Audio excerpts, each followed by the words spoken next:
I just signed the entire team of the year and it cost me $1.2 billion.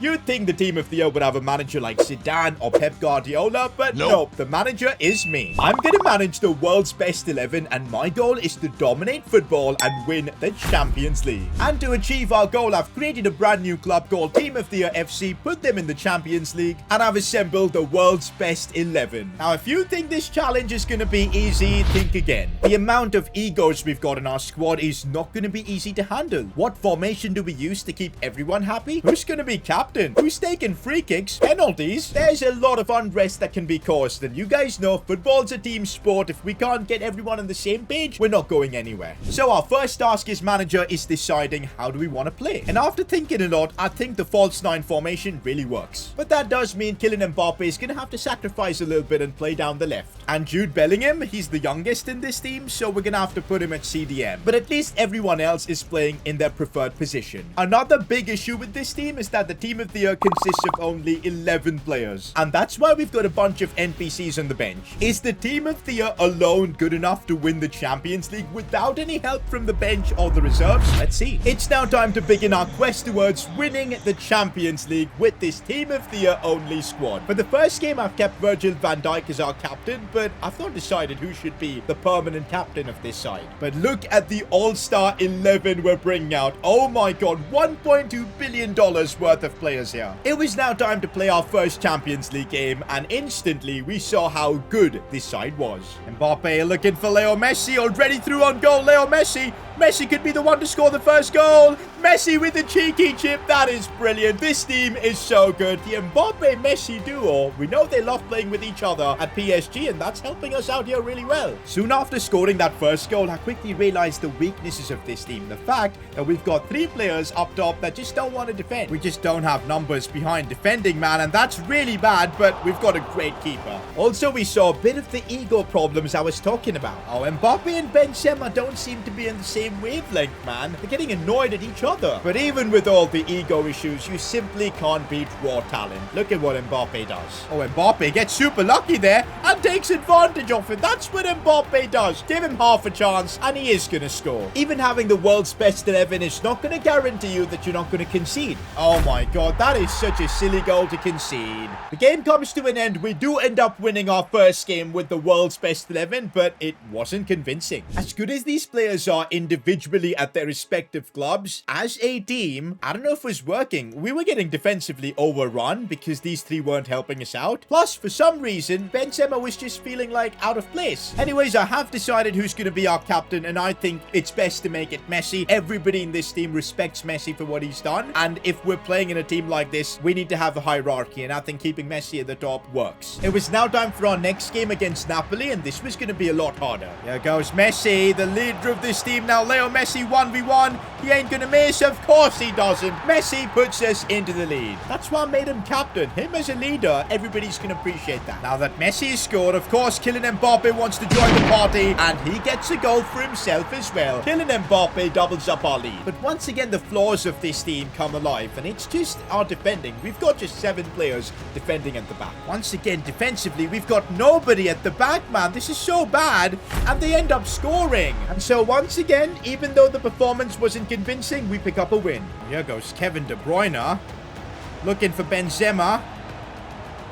Benzema getting a bit lucky. Putting it inside for KDB. That's superb stuff. Finally, we're seeing Benzema get involved, but no Messi or Mbappe involved with him. So far, things were going well, but this is where the ego clash happens, and that could completely ruin our team. We get a penalty, and Benzema decides to take this ball from Mbappe. To make things worse, Benzema missed, and Mbappe was looking furious. Mbappe even got himself sent off in this game after that because he was that angry. Thankfully, even with all this, we still managed to win. Even with all the chaos, we're still topping the group, but we need to figure out the team dynamics. I think what I'm going to do is give Mbappe the penalty duty, and we're not going to let Benzema take it. It was also now time to have a stern conversation with Benzema and Kylian Mbappe. We can't have them doing this in the Champions League. We want to win this competition to show that the world's best 11 is actually the best 11. So had a chat with both Mbappe and Benzema, and it seems like everything should be fine now, and they're going to play for the team. And with that, we've also convinced Mbappe and Benzema to help out the team a bit more. Messi still gets the privileges to stay forward because he's 35 and that's his game. And with those changes, we felt a lot more like a team. Go on, Messi.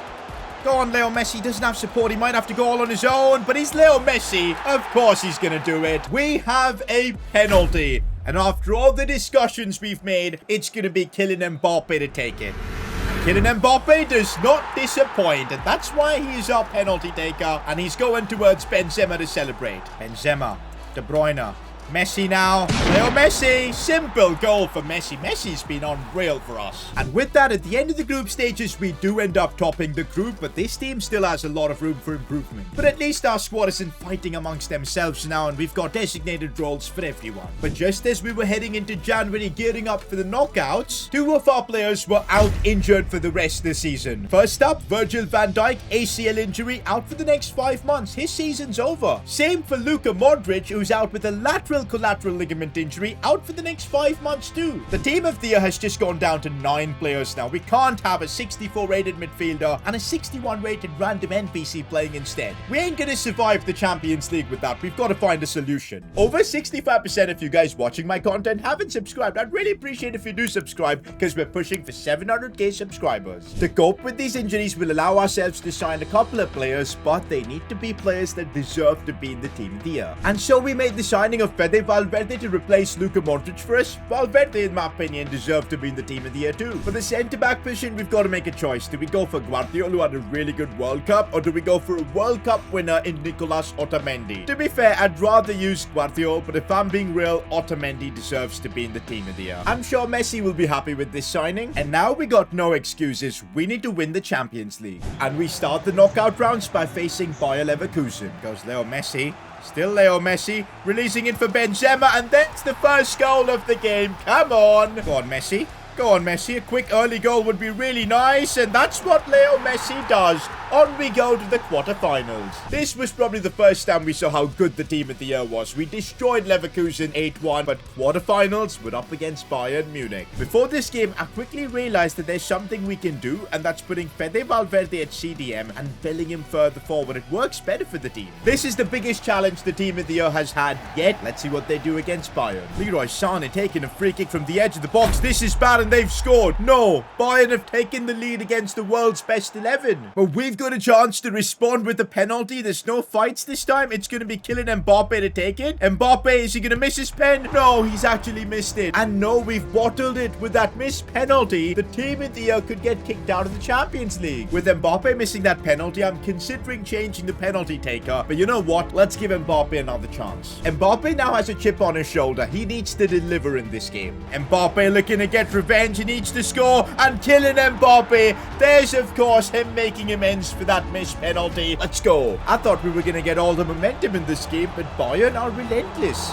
No way we concede such a silly goal. It took us a while to break this Bayern team down, but finally we did it. Benzema, no, it's De Bruyne. Kevin De Bruyne, let's go. We're back in this. Jude Bellingham has broken through.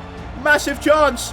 Could have played for Kylian Mbappe, and of course it's Mbappe to win us the game. Let's go. Kylian Mbappe gets the goal. Kylian Mbappe proved his haters wrong, and we've now made it to the Champions League semi-finals, where we're up against Dortmund. Bellingham, now Hakimi, chance for us to score the first. Benzema, let's go. Karim the Dream Benzema scores. There goes Messi, deciding to go all by himself here. Leo Messi, looking for passing options, finds Benzema. That's unselfish from Leo Messi. Hopefully we'll see more of an Mbappe-Benzema connection in the final now. With that, we're now at the end game. The final hurdle for the world's best 11 for the team of the year. It's PSG in the Champions League final. Also, a bit of friendly competition. It's Kylian Mbappe who actually ended up outscoring both Benzema and Messi. In the midfielders, it was Kevin De Bruyne who was clearly above everyone else. It all comes down to this. Can the world's best 11 win the Champions League? If we're going to win this Champions League, we need to see Mbappe and Benzema combine.